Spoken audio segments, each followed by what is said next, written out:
Hi there. Welcome to the continuation of episode 11 of Let's Watch Kim make a quilt, unmake it, and remake it. So I've taken all of those columns as you saw the other day. I took those apart. I've evened them up. I remade the little half square triangle section, and that made a huge difference in how that one column was hanging. I also did some measuring before I put all of these sections back together. I did some measuring to just kind of shave off the top edge of and the bottom edge of the columns, and that has made a big difference. But one of the main things that has made a big difference in how these have gone together is that I actually laid them out on the table here so I could have the entire length out and I could pin them together. Before, I was just sitting at my machine and, starting at the top edge and pinning them together. And as you pull on that and try to get it to all match up, then that's kind of, things can get really wonky that way too. So this was a good thing to do. Sorry, my dog is doing weird things over here. He's anyway. So that was one of the things that was a contributor, I think, to why it was so off and was pulling so much. So I have gone through and I've pinned this all together. I will say this last panel of 3 blocks is about 1/4 of an inch longer than the rest of the quilt. So this is not typically what you would do to even things up, but I'm gonna, after I get this panel sewed on, I'm gonna trim it off to make it even. This background fabric doesn't show, the seams don't show as much, so I think it'll be okay. I'm not entering this in a show or the county fair or anything like that, so it's just me and I'll know. I'll know, but everybody else won't know.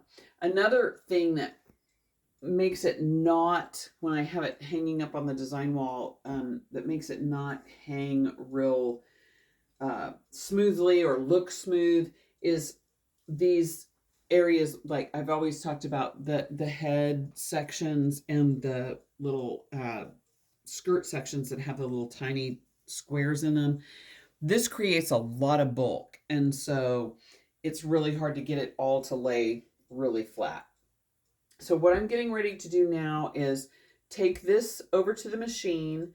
This is the last seam of all of the columns, and I'm going to take it over to the machine. We'll get reset and we'll join you over there. So hang tight. Okay, so what I'm doing here is I'm sewing this seam. That seems pretty straightforward, but what happened, and we'll talk about this in a little bit,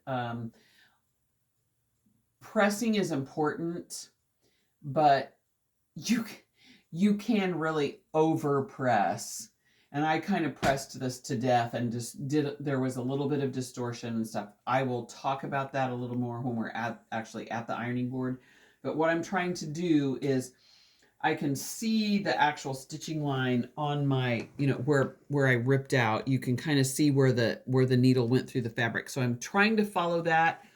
The edges are not completely even and they don't completely match up from kind of over pressing. So I'm trying to follow this stitching line, and I'm going to get this sewn up, and we will reset in just a minute, and we'll see you over at the ironing board. Okay, so what I'm doing right now, I've sewn the seam, and what I'm doing right now is setting the seam, which kind of releases the fabric kind of releases. There are people who can describe that better than I can, but it's a good thing to do before you actually start pressing the seams to the side or open, and it makes it nice and flat. And it, if there's any kind of, it gets a little wavy sometimes, and if there's any of that going on, setting the seam helps, flatten it out and makes it easier to press open or however you however you press your seams, or other quilters press their seams to the side, but with, as you know, we've talked about so many seams in this, it's really a lot easier to press it open and it reduces the bulk. And I am not using steam, which is a new thing for me, because, and one of the problems with this is likely that I have pressed it to death. And I used steam and I pull, I pull and I try to get everything to lay nice and flat. And that doesn't always work in your favor. So it can create problems that weren't already there.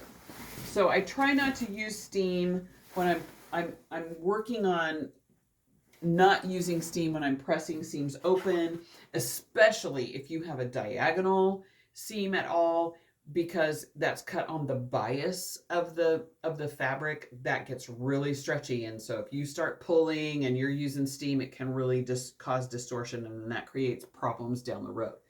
So we are going to, I keep saying we, and there's only me and the handyman who's holding the camera. So we're going to press this seam open, and there is a difference between pressing and ironing. Pressing is opening your seam or moving it to the side and just holding the iron in place. Pressing or ironing is, see, I have a little crease here where things got folded up.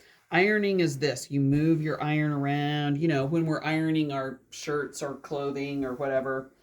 And do we all still do that even? You want to press and hold instead of swirl the iron around, because pushing makes distortion. So we want to press it, not iron it.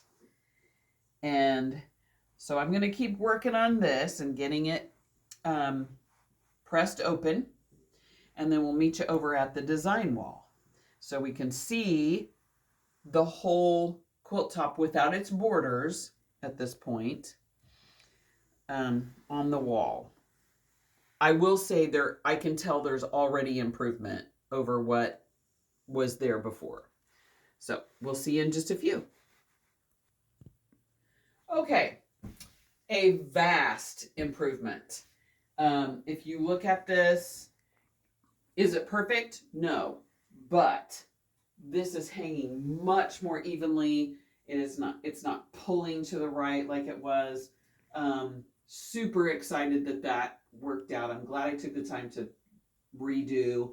One of the things I did was make sure this top edge was nice and straight, and the bottom edge is nice and straight, except for these three panels over here are a little bit longer. So I'm going to figure out how to correct that. So now the next thing is to put the borders on.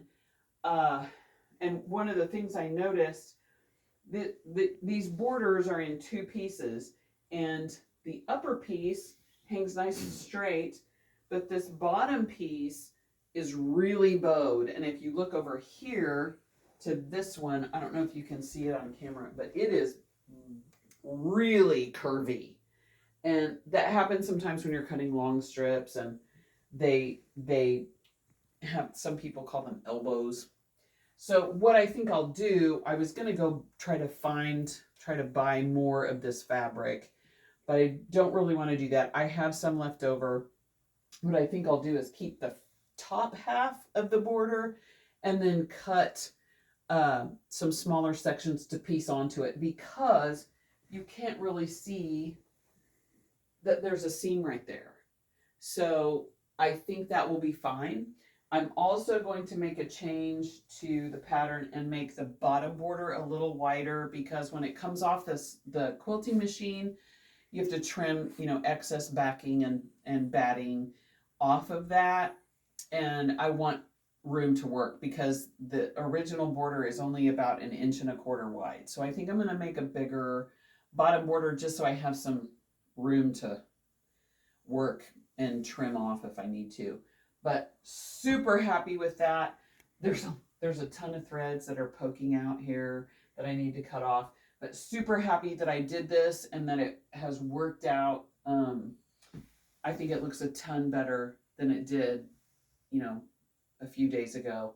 So the next time you see this, it'll be, I think I'm going to go ahead and put the borders on before I post another video, and we'll talk about how to clean it up and some of the challenges with the borders maybe. And then hopefully we'll get it on the machine pretty soon. So that's all for now. We'll see you in the next one.